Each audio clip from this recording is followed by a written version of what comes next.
Poslední listopadový víkend patřil v památníku Vojna již 8. ročníku festivalu divadla Dagmar, které patří k často oceňovaným souborům na přehlídkách experimentálních divadel.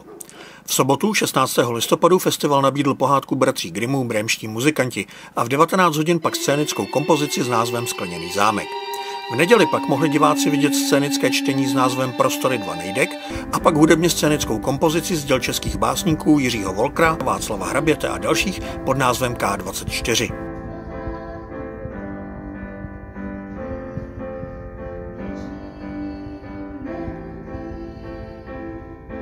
Osmý ročník festivalu divadla Dagmar máme úspěšně za sebou. Nabídl to, co sliboval, tedy nádherná představení tady v areálu Vojny, která jsou nezapomenutelná pro diváky už tím, že musí na ně projít komunistickým lágrem. Už to samo má něco do sebe. A jako pořadatel musím poděkovat městu Příbram za podporu finanční, bez které bychom festival nemohli mít tak pěkný a našančaný, jako ho máme. A co se týče diváků, musím říct, že mě potěšila účast, která nebyla malá. Nebyla maximální, ale byla krásná.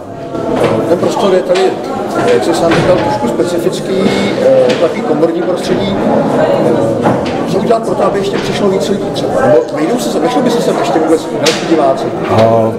Máme kapacitu 40 diváků. V podstatě máme tam ještě nějaká místa, by se dala najít a usadit lidi, ale chápeme, že je komplikované se dostat na Vojnu, kam nic nejede, je potřeba mít auto, dostat se sem s kamarádem nebo dojít pěšky.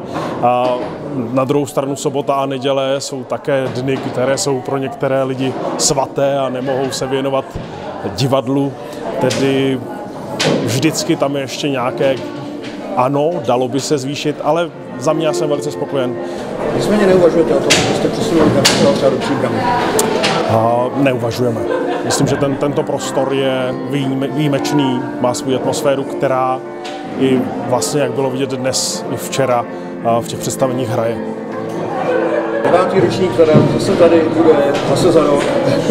Když pan doktor Welfl dá a Hornické muzeum nás zase potěší a schválí nám 9. ročník divadelního festivalu divadla Dagmar, a pokud město Příbram nám zachová přízeň tak jako doposud, za kterou opravdu musím znovu poděkovat, tak si myslím, že ano. A podle čeho vybíráte ty jednotlivé inscenace, které se chovají? Dramaturgii nechávám zcela v režii souboru a Hanky Frankové, vlastně vedoucí divadelního souboru Dagmar, která vybírá tak, aby tady bylo vždycky něco nového, co tu ještě nehrálo. Všechna představení se odehrála v autentickém prostředí někdejší vězeňské výdejny Stravy bývalého lágru Vojna pro politické vězně.